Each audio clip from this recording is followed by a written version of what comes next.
ఆరో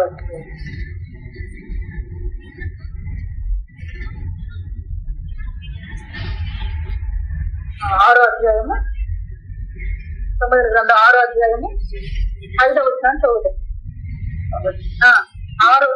2వ సమూయేలు గ్రంథం 6వ అధ్యాయము 5వ వచనం.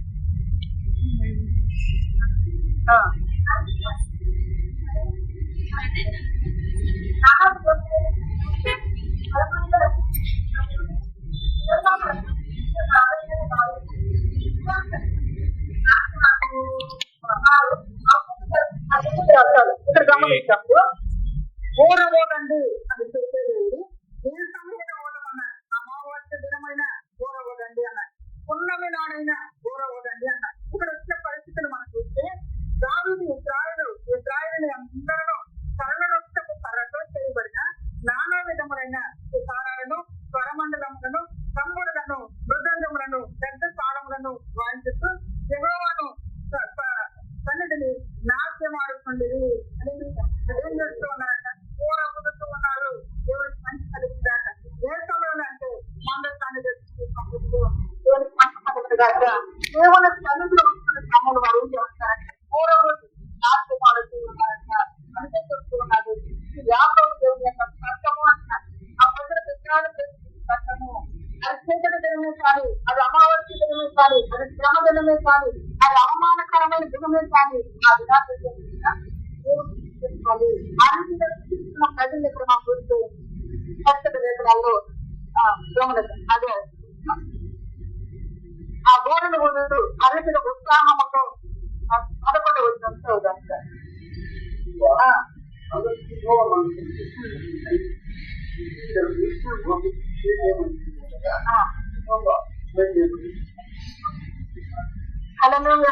ఎవరైతే దేవుడిని ప్రేమిస్తూ ఉన్నారో, దేవుడిని చూస్తూ ఉన్నారో వాళ్ళు ఏం చేస్తున్నారు, దేవుడు ఆశీర్వదిస్తూ ఉన్నారు. దేవుని దండకం ఉండటం వలన యెహోవా ఇంటి వారిని అతనికి కలిగిన ఆశీర్వదిస్తున్నాడు. మన సంగతి దావీదును పిలవనగా దావీదు పోయి దేవుని మందసము ఉదయము ఇంట్లో నుండి దావీదుపురమునకు ఉత్సాహంతో ఈ ఉత్సాహంతో ఏం చేస్తున్నాడు, ప్రాణములతో సంపదలతో ఆ పూర్ణతో దేవుడిని ఆరాధించుకుంటే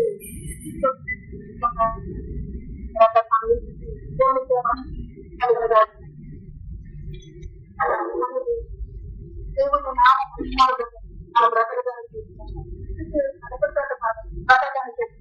మన ప్రభుత్వం తనిఖీ అంటే మనము సంతోషంతో దేవుని సేవించే వారిగా ఉండాలి, ఉత్సాహంతో దేవుని ఆరాధించే వారిగా ఉండాలి, నాట్యమాడుతూ దేవుని సేవిస్తూ ఉన్నట్టుగా పరిశుద్ధంగా కలిగిస్తూ దేవుని సంబంధంగా అంత మాత్రం కాదు. పరిశుద్ధ వాక్యంలో మరొక విషయాన్ని కూడా చూద్దాం. చూడండి, దినవృత్తాంతాల గ్రంథము 2వ దినవృత్తాంతాల గ్రంథము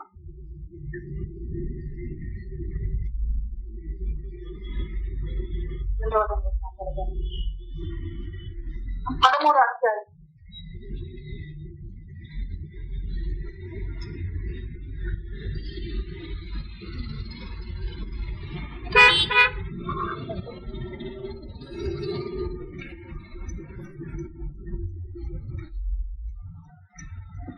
మొదటి దినవృత్తాంతాల గ్రంథం 13వ అధ్యాయం. ఇదే సంగతిని గురించి రాస్తూ వచ్చాడు. చదువుతాం ఇక్కడ కూడా 13వ అధ్యాయాన్ని 8వ వచనం చదువుతాం.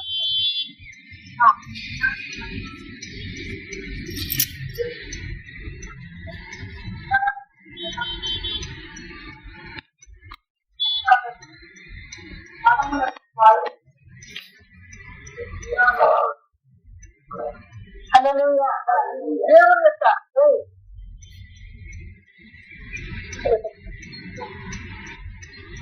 దేవుని యొక్క సన్నిధానంలో మరి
ఇక్కడ గమనించినప్పుడు ఏం జరుగుతుంది? చీకటికరమైన దినం నాడు కూడా, అమావాస్య నాడు కూడా పూర్వోదయాలు అంటారు. మొదట బయలుదేరితే ఆ మందస్థాన్ని అంటే బండి మీద పెట్టి తీసుకెళ్తూ ఉన్నాం. అయితే దేవుడి చిత్తం ఏంటంటే, దేవుడికి ఆజ్ఞ ఏంటంటే మందస్థాన్ని దేవి జాగ్రత్త అయ్యాలి, ఉద్యమం మీద పెట్టుకుని మోసుకురావాలి. దాని మీద కొత్త పని తీసుకుంది ఆ బండి మీద పెట్టుకుని తీసుకొస్తూ ఉన్నాం. అటువంటి సమయంలో ఆ బండి మీద అది ఆ ఇద్దరికి ఏం జరిగిందంటే ఆధారంగా మందస్థం ఒరిగిపోతూ ఉందంట. ఒరిగిపోతున్న సమయంలో అక్కడ ఒక వ్యక్తి ఏం జరిగిందంటే తాకినప్పుడు దేవుని కోపం వారికి దేవుని సన్నిధి అంత విలువైనది, అంత విలువైనది. దేవుని సరిగ్గా మన నిర్లక్ష్యంగా ఉండకూడదు. దేవుని సరిగ్గా అంత విలువైనది. అంటే ఆ తప్పును వారు గ్రహించి ఏం చేస్తూ వచ్చారంటే, ఇప్పుడు యాజకులు ఏర్పాటు చేసుకుని మందస్థాన్ని తీసుకొస్తూ ఉన్నాం. అక్కడ ఏం జరిగింది? ఒక అమావాస్య దినం అలాంటి పరిస్థితులు వచ్చింది. చీకటికరమైన పరిస్థితులు, శ్రమకరమైన పరిస్థితులు. అయినా గాలి ఆగేడు అంటే నాట్యం ఆడట ఆగలేదు. దేవుని ఆరోగ్యం ఆగేడు అంటే ఆగలేదు. దేవుని ఊడట మానేడు అంటే మానలేదు. దేవుని తీసుకునే ఉన్నాడు, దేవుని ఆరాధిస్తూనే ఉన్నాడు. అయ్యా నువ్వు మందస్థాన్ని తెచ్చుకోవడానికి కదా వెళ్ళింది, దేవుని తనకు మా ఇంటికి తెచ్చుకోవడానికి కదా వెళ్ళింది, మమ్మల్ని ఇంటికి తెచ్చుకోవాలి. మూడలు ఊరుతూ వచ్చాడు అనగా దేవుని స్థుతిస్తూ వచ్చాడు. దేవుని పరుస్తూ దేవునికి మహిమ కలిగిన మనకు మంచి దేవుడుగా దేవుని మాటలు మనం వినేకొలది కూడా సత్యాన్ని మనకు వినేకొలది కూడా ఆయన ఆరాధించే మనసే దేవుడు మనకు అనుగ్రహిస్తూ ఉంటాడు. మళ్ళీ ఏం చేస్తూ వచ్చాను మాట్లాడబోతున్నాను. అప్పుడు యాజకులను లేవులను ఇస్రాయేలు దేవుడైన యెహోవా మందస్థమును చెప్పినట్టు తమను తాము ప్రతిష్ఠించుకున్నది. తరువాత లేవీయులు యెహోవా సెలవిచ్చిన మాటను బట్టి మోషే ఆజ్ఞాపించినట్లు దేవుని మందస్థమును దాన్ని దండతో తమ భుజముల మీద పెట్టుకొని భుజముల మీదకి తెచ్చుకున్నది. తప్పు చేస్తే మమ్మల్ని తప్పులు పరిగెత్తులు చేశారంటే ఎవరు మొయ్యలో ఆ మందస్థాన్ని వారు భుజముల మీదకి తెచ్చుకున్నట్టుగా పరిస్థితులు ఆ సమయంలో 16వ చదవండి.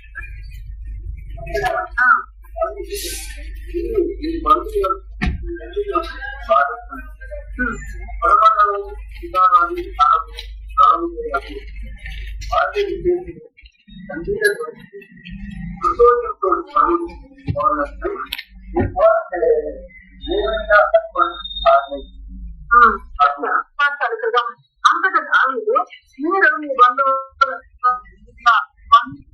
బంధువులకు ఆటకులను చేసి స్వరమండలమును విచారంలో స్నానములతో వాద్యములతో గంభీర భోజనం చేస్తూ సంతోషముతో స్వరమెత్తి ఆడినట్లు ఏర్పాటు చేయబడిన దేవులను అధిపతులకు ఆజ్ఞాపించి ఆ మంత్రాన్ని దేవుని యొక్క సన్నిధిని దేవునికి దేవునికి అలా మీద మన ముందు వెళ్తూ వారిగా ఉంటారు.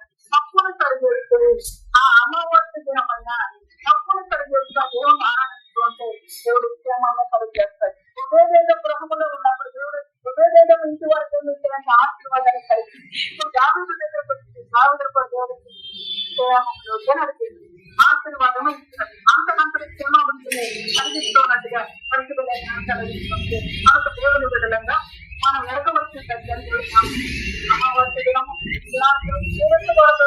అది కష్టంగా వచ్చారు. అమావాస్య దినమైన పొన్నల దినమైన దేవుని ఆరాధించండి. కష్ట దినమైన సంతోష దినమైన దేవుని ఆరాధించండి. సంతోషం వచ్చిందని దేవుని మర్చిపోయాను, దేవుని సేవించమే మర్చిపోయాను, నా చుట్టాలతో నా బంధువులతో నీ విధంగా ఉండకపోయాను అనే వారంగా మనం ఉండకూడదు. కానీ దేవుని సేవించే వారంగానే ఉండాలి అని చెప్పి పరిస్థితులు మాట్లాడారు.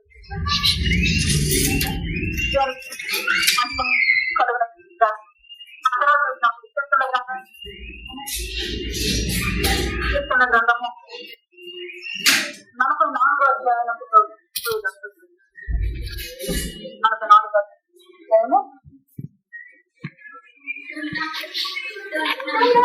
కీర్తన గ్రంథం 44 అధ్యాయం. ఇప్పుడు గమనించినప్పుడు దేవుని యొక్క వాక్యాన్ని 16వ వచనం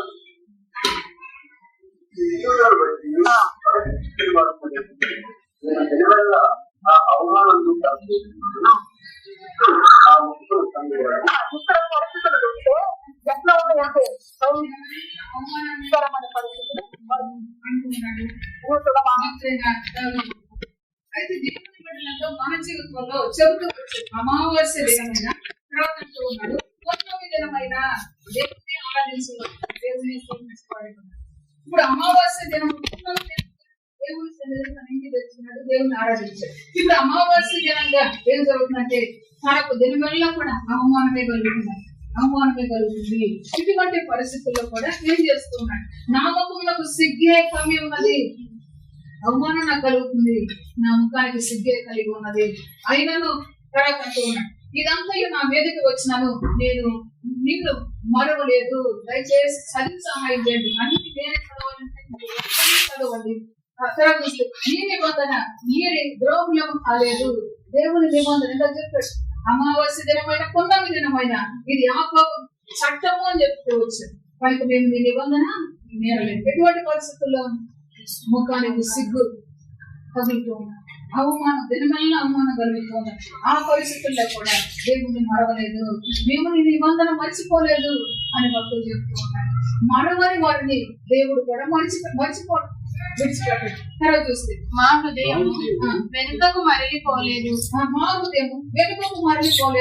మా అడుగులు నీ మార్గమును విడిచి వెళ్ళిపోలేదు. ఇటువంటి అవమానకరమైన పరిస్థితుల్లో కూడా మా హృదయం వెనక్కి మారలేదు. దేవునికి మహిమ కలుగును. ఏ రోజైనా గుర్తు పెట్టుకోండి, దేవుడు ఇచ్చిన నిబంధన, దేవుడు ఇచ్చిన చట్టాన్ని మనం అనుసరిస్తూ ఉంటే దేవుడు మన వెంటే ఉంటాడు. అందుకే ఇక్కడ భక్తులు ఏమంటున్నారంటే మేము దాన్ని మర్చిపోలేదు, మా హృదయాలు వెనక్కి మళ్ళలేదు. ఎందుకు వచ్చాము, సిగ్గు కలిగింది, వచ్చాము అవమానం కలిగింది అని వారు వెనక్కి తీసుకోలేదంటే, వారి హృదయాలు వెనక్కి మళ్ళీపోలేదంట.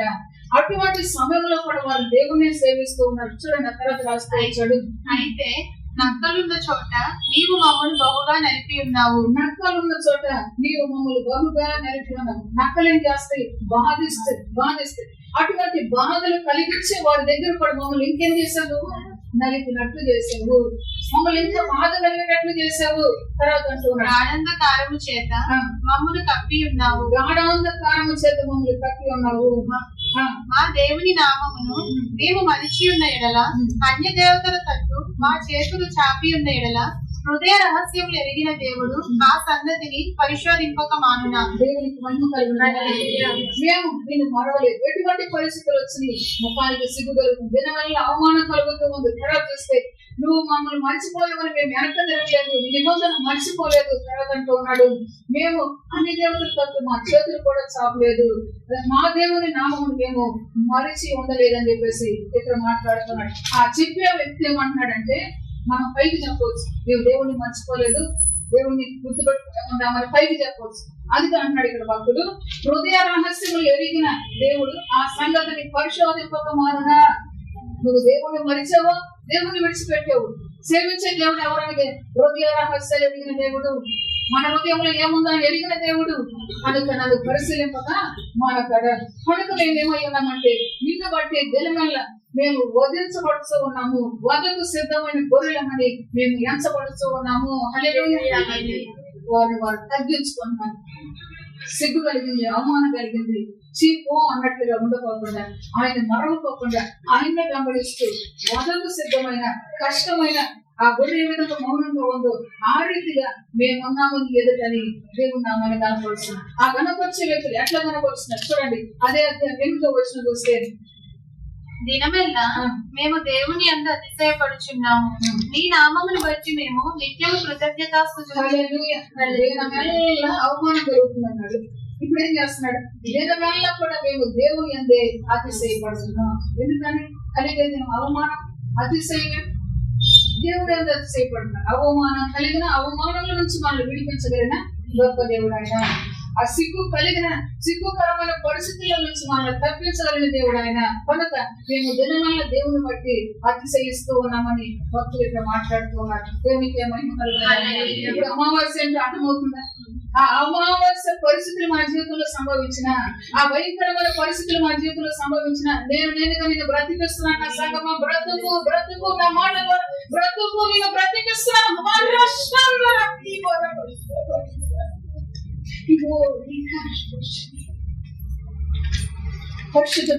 పరిశుద్ధుడైన దేవుడు సెలవిస్తూ ఉన్నాడు. ఏ కష్టం వచ్చినా, ఏ కన్నీరు వచ్చినా, ఏ అవమానం కలిగిన, ఏ సిగ్గు కలిగిన, ఇది అమావాస్య దినము, నేను ఇక దేవుని దగ్గరికి రాను అనే తీర్మానం వారిలో కలిగింది. అటువంటి తీర్మానం లేకోకుండా వారు ఇంకా ఏం చేస్తున్నారంటే గొర్రెల వలె, వదలు సిద్ధపడిన గొర్రెల వలె తమను తాము తగ్గించుకొని దినమంతా కూడా దేవుని బట్టి అతిశయిస్తూ ఉన్నారు. దేవునికి ఏమైనా ఎందుకు అనగా ఆ పరిస్థితుల్లో నా దేవుడు తప్పిస్తాడు, ఆ స్థితిలో నుంచి నా దేవుడు విడిపిస్తాడు. ఇంకా చదువుతూ వచ్చి శ్రమ నుంచి ఆయన మనల్ని తప్పిస్తూ ఉన్నాడు, విడిపిస్తాడని దేవుని బట్టి అతిశయిస్తున్నాడు. ఈ నామమును బట్టి మేము నిత్యము కృతజ్ఞతాస్తుతులు చెల్లిస్తూ ఉన్నాము. దేవునికి మహిమ. ఈ నామాన్ని బట్టి నిత్యము కూడా కృతజ్ఞతా స్తోత్రాలు చెల్లిస్తున్నాము. పరిస్థితులన్నీ ఈ విధంగా ఉన్నాయి. నలపబడుతూ ఉన్నారు. నక్కలు ఉన్న చోట నలపబడినట్లుగా వారి జీవితం ఉంది. అయినా వారు ఏం చేస్తున్నారు? నిత్యము దేవుని నామాన్ని కృతజ్ఞతా స్తోత్రం. ఎట్లా చేయగలుగుతారు కృతజ్ఞతా స్తోత్రాన్ని? ఎట్లా చేయగలుగుతారు అంటే ఎంతవరకు కూడా నీవు నడిపించావు, ఎంతవరకు కూడా నువ్వు బలపరిచావు, నీ శ్రమ నుంచి కూడా నీవు తప్పించగలిగిన దేవుడు. గౌతు వచ్చిన దావీదు భక్తుడు తన మాటలు అంటున్నాడు, నా శత్రు బలం అంతటి కంటే నువ్వు మించిన బలము కలిగిన దేవుడు అయ్యా అని చెప్పేసి దేవుని ఆరాధిస్తూ ఉంటున్నాడు. ఆ రీతిగా దేవుని మనం జ్ఞాపకం చేసుకుని ఆయన బట్టి అతిశయించడం. అది కరువు పరిస్థితి, అది బలహీనత, అది శ్రమ అయిన, అది నిందైన, అది అవమానమైన దేవుని బట్టి అతిశయించే వాడిగా పొందుముగాక. ఆ తర్వాత గమనించాడు కీర్తన గ్రంథం 66వ అధ్యాయం. కీర్తన గ్రంథం 66వ అధ్యాయం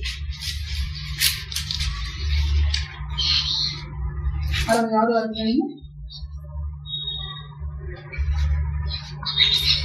10వ వచనం.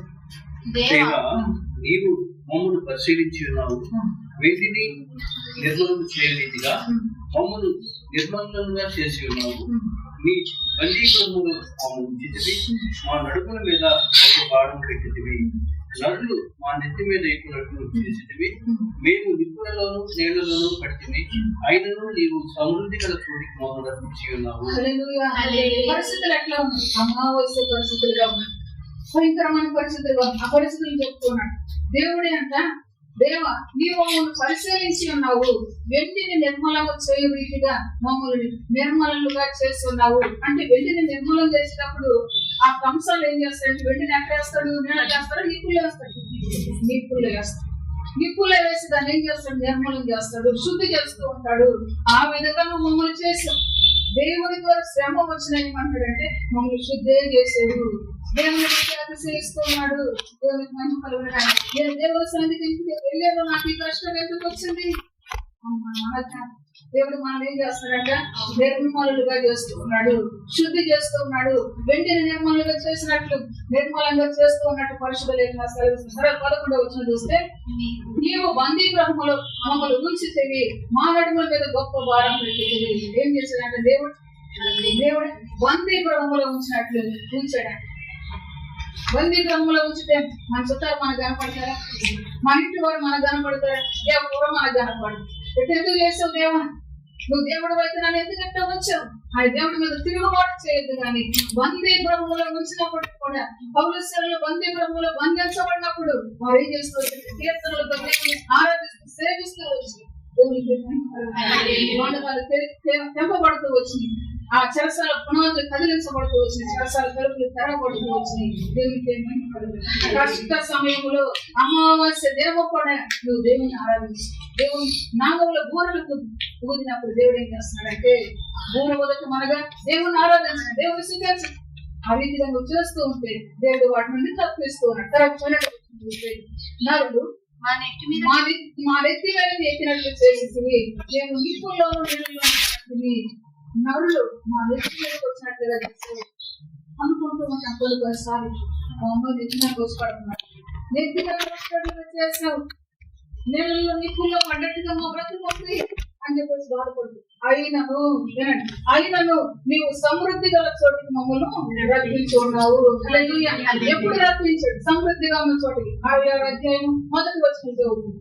సర్వలోక నివాసులారా దేవుని గూర్చి సంతోష గీతము పాడుడి, ఆయన నామ ప్రభావము కీర్తించుడి, ఆయనకు ప్రభావం ఆరోపించి ఆయనను స్తోత్రించుడి. ఇలాగు దేవునికి స్తోత్రము చెల్లించుడి. నీ కార్యములు ఎంతో భీకరమైనవి, నీ బలాతిశయమును బట్టి నీ శత్రువుల నుండి నీ యొద్దకు వచ్చెదరు. సర్వలోకము నీకు నమస్కరించి నిన్ను కీర్తించును, నీ నామమును బట్టి నిన్ను కీర్తించును. దేవుని ఆశ్చర్య కార్యములను చూడరండి. హల్లెలూయా. మంచి దేవుడిగా చెప్తున్నాడు. నీళ్ళలో నిప్పుల్లో పడ్డట్టుగా, బంది బ్రహ్మలో ఉన్నట్టుగా, మా నడుముల మీద భారం పెట్టినట్టుగా మా పరిస్థితులు ఉన్నాయి. అయినను నువ్వేం చేస్తూ వచ్చావు? సమృద్ధి కలిగిన చోటికి నడిపించు. ఎప్పుడు నడిపించాడు సమృద్ధి కలిగిన చోటు కంటే? ఇప్పుడు అంటున్నాడు, సర్వలోక నివాసులారా దేవుని గురించి సంతోష గీతము పాడండి, సంతోషంతో గీతం పాడండి, సంతోషంతో ఆయన ఉన్నాడని ధైర్యంతో పాడండి. ప్రభు ఆయన నామ ప్రభావం కీర్తించుడి, ఆయనకు ప్రభావం ఆరోపించి ఆయనను స్తోత్రించుడి.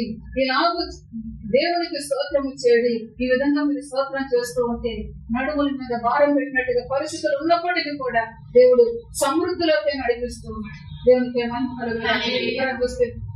నీ కార్యములు ఎంతో గంభీరములు, తర్వాత నీ బలాతిశయమును బట్టి నీ శత్రువులు లొంగి నీ వద్దకు వచ్చారు. మనం ఆరాధిస్తూ ఉండగా శత్రువైన వాడు కూడా ఎక్కడికి వస్తారు? లొంగిపోతున్నారు. ఎక్కడికి వస్తున్నారు? దేవుని యొద్దకు వస్తూ ఉన్నారు. అందుకే భక్తులను ఉన్నాడు అంటూ ఉన్నాడు, నేను నిన్ను స్తుతిస్తూ ఉండగా ప్రజలందరూ కూడా దేవుడు వారి పక్షాన ఉన్నాడు.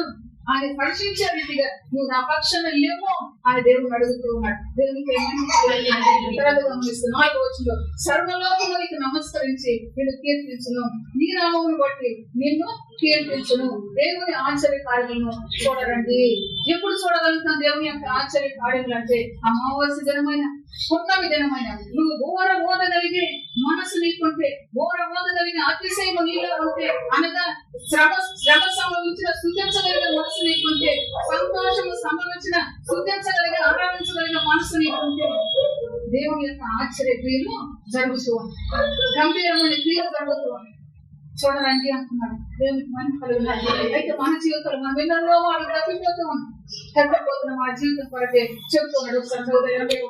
80 దావీదు కీర్తన, దావీదు కీర్తన అధ్యాయం 1వ వచనం. మనకు బలమైన దేవునికి ఆనందగానము చేయుడి, మనకు బలమైన దేవునికి ఆనందగానము చేయుడి. యాకోబు దేవుని బట్టి ఉత్సాహ ధ్వని చేయుడి. యాకోబు దేవుని బట్టి, యాకోబు ఎవరనగా దేవుని చేత ఏర్పాటు చేయబడ్డ వ్యక్తి, ఏర్పాటు చేసుకున్న దేవునికి ఉత్సాహగానం చేయండి. కీర్తన ఎత్తుడి, గినక తప్పక పట్టుకొనుడి, స్వరమండలమును మనోహరమైన సితారను వాయించుడి. అమావాస్య నాడు కొమ్ము ఊదుడి, మనము పండుగ ఆచరించే దినమగు పున్నమ నాడు కొమ్ము ఊదుడి. అది ఇశ్రాయేలులకు కట్టడ, యాకోబు దేవుడు నిర్ణయించిన చట్టము. దేవునికి మహిమ కలుగుతుంది. మీరు ఆ విధంగా చేయటం కష్ట దినమైన, సంతోష దినమైన, సంతోషం వచ్చింది దేవుడిని మర్చిపోయాం అనొద్దు, కష్టం వచ్చింది దేవుడిని ఇచ్చి అనుకున్న దూరం వెళ్ళొద్దు. సంతోషకరమైన, కష్టదినమైన మీరు కొమ్ము పోదండి, పూరను పోదండి అని దేవుడి జ్ఞాపకం చేస్తూ ఉన్నాడు. అది యాకోబు దేవుడు నిర్ణయించిన చట్టము. చట్టం మీరితే ఏం చేసింది? చట్టం నేరం అవుతుంది. కానీ ఇప్పుడు దేవుడే నిర్ణయించాడంటే చట్టం. నేరస్తులుగా మనం ఉండకూడదు. నేరస్తులకు ఎప్పుడు ఉంటే మనకి కష్టం వచ్చినప్పుడు, అయ్యో దేవుడు నాకు ఈ కష్టం కలిగించాడని దేవునికి దూరంగా వెళ్ళిపోతే దేవుడే మనం మీద ఏం చేస్తాడు? నేరం మోపుతాడు. నేరం మోపేటట్టుగా మనం ఉండకూడదు. అనిందులంగా మనం ఉండాలని ప్రభు యొక్క లేఖనం సెలవిస్తుంది. నిష్కళంకులంగా మనం ఉండాలని ప్రభు యొక్క వాక్యం సెలవిస్తుంది. కనుక యాకోబు దేవుని యొక్క చట్టం ఇది అని ప్రభు యొక్క లేఖనం సెలవిస్తుంది. ఈ విధంగా ఊరలు ఊదటం, ఈ విధంగా తాళములతో, తంబురులతో దేవుని ఆరాధించడం అనేది దేవునికి ఏమైనదో ఆ మాట పడుతుంది. చూడండి, పరిశుద్ధ లేఖనాలు 44వ దావీదు కీర్తన, 45వ దావీదు కీర్తన, 45వ దావీదు కీర్తన 8వ వచనం చదువు. నీ వస్త్రములెల్లా గోపరస వాసనే, అదరు వాసనే, లవంగ పట్టి వాసనే, దంతముతో కట్టిన నలుగలు, దంతి వాయిద్యములు నిన్ను సంతోషపెట్టుచున్నవి. హల్లెలూయా, హల్లెలూయా. ఆ ఊరలు పాడవులతో దేవుని అమావాస్య దినమైన పున్నమి నాడైనా మనం ఆరాధిస్తూ ఉంటేనట ఏం జరుగుతుంది? దంతములతో కట్టిన నగరంలో తంతి వాద్యములు నీకు సంతోష పెట్టుచున్నవి. దేవునికి కష్టం వచ్చిందని తలకు నూనె పెట్టుకోకుండా, కష్టం వచ్చిందని స్నానం చేయకోకుండా, కష్టం వచ్చిందని కొత్త బట్టలు కట్టుకోకుండా ఎన్నెన్నో చేసుకోండి. కానీ దేవుని చట్టం ఏం చెప్తుందంటే ఆ రోజు నువ్వు సంతోషంగా దేవుని ఆరాధించు. దేవుడే నీ కష్టం చేస్తున్నాడు. నువ్వు ఆరాధించిన దేవునికి ఏమవుతుంది అంటాడంటే సంతోషం అవుతుంది. ఆ తంతి వాద్యములు దేవుని సంతోష పెడుతూ ఉన్నాయి. దేవునికి ఎందుకు సంతోషపడుతున్నాయి? ఒక ఆలోచన ఎందుకు సంతోషపడుతున్నాయి? ఎందుకు సంతోషపడుతున్నాయి? నీ విశ్వాసం దేవుని మీద ఉంది, నీ అతిశయం దేవుని మీద ఉంది, నీ ఆధారం దేవుని మీద ఉంది. అనగా నువ్వు చేసే ఆ యొక్క వాయిద్యములు లేకపోతే ఆ బోరలు నువ్వు చేసే ఆ గొర్రెని బట్టి దేవుడు ఏం చేస్తున్నాడు? నా బిడ్డ నా మీద ఆధారపడి, కష్టంలో నా ఎద్దకు వచ్చింది, శ్రమలో నా ఎద్దకు వచ్చింది అని దేవుడు సంతోషం. నూతన బలాన్ని నీవు పొందుకుంటున్నావు సంగమా. ఆయన యొక్క కృపలను తలంచి దేవుని నామ మహిమార్థం దేవుని నామ మహిమార్థంలో బ్రతకడానికి నేను అలంకరించను. మరవద్దు. దేవుని కృతజ్ఞత స్తోత్రాలతో ఆనందించగలిగే మనసు నీలో ఉంచుకుని సంతోషించు. నేను సంతోష సమాధానాలతో నేను నింపుతూ ఉన్నాను. నా కుటుంబం మేలు నవ్వుతూ ఆమె కనుక ప్రభు బిడ్డ మనం మన పరిస్థితులను బట్టి మనం చేసే స్తుతి ఆరాధన దేవునికి సంతోషం కలిగిస్తున్నాం. కష్టం వచ్చినప్పుడు కూడా నా కుమార్తె నా మీదే ఆధారపడింది, నా మీదే విశ్వాసం వచ్చింది, నా కుమారుడు నన్ను నా మీదే ఆనుకున్నాడు. నా మీద కష్టం వచ్చింది, నా మీద మందసాన్ని తెచ్చుకోనంటే ఆ మందసం మీద ఆ బండి మీద నుంచి మందసం జారుతూ ఉండేసరికి మరి చనిపోయిన పరిస్థితులు అక్కడ చూస్తున్నాను. అయ్యో నేను చేసిన తప్పును బట్టి ఇటువంటి పరిస్థితులు వచ్చినాయి అని చెప్పేసి ఆ పరిస్థితుల్లో మానేయడానికి ఇంకా వాయిద్యములు వాయిస్తూ నాట్యం ఆడుతూ దేవుని ఆరాధిస్తూ వచ్చాడు. అనగా దావీదు విశ్వాసం దేవుని మీద పెట్టాడు. దావీదు తన హృదయాన్ని దేవుని మీద ఆధారం చేసుకున్నాడు. దేవుని బట్టి అతిశయిస్తూ నాట్యం ఆడుతూ ఉన్నాడు. దేవునికి నువ్వు చేసే ఆ నాట్యం, ఆ తమ్ముడు ఆ ధ్వని దేవునికి ఏమవుతుందంటే సంతోషం అవుతుంది. దేవునికి మహిమ కలుగుతుంది. అటువంటి మంచి మనసు లేకుండా మనం ఎన్ని మేళతాళాలు పెట్టినా దేవుడు సంతోషించాడు. ఇది నాకేలా అంటాడు, ఇది నాకేలా అంటాడు. అటువంటి మంచి మనసుతో మనం దేవుని ఆరాధిస్తే దేవుడు సంతోషపడతాడు. దేవునికి మహిమ కలుగుతుంది. పరిశుద్ధ వాక్యాన్ని మన వెనుకల్లో దీవించగలుగుతారు.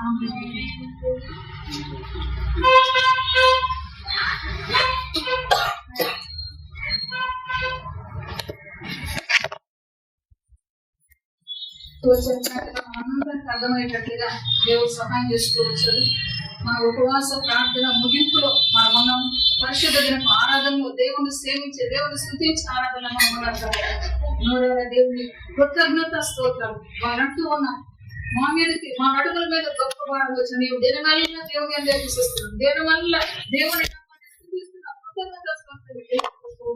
పరిశుద్ధ వాక్యం మన ఇంట్లో వచ్చి ఆ రీతిగా ఒక్కొక్కరు కూడా నోరు తెచ్చి దేవుని నామాన్ని కనపడుతూ స్తుతులు మాత్రమే దేవునికి చెల్లిస్తూ మన కృతజ్ఞత ప్రభువుకు తెలియజేద్దాం. స్తోత్రం స్తోత్రం స్తోత్రం స్తోత్రం గొప్ప దేవా. స్తోత్రం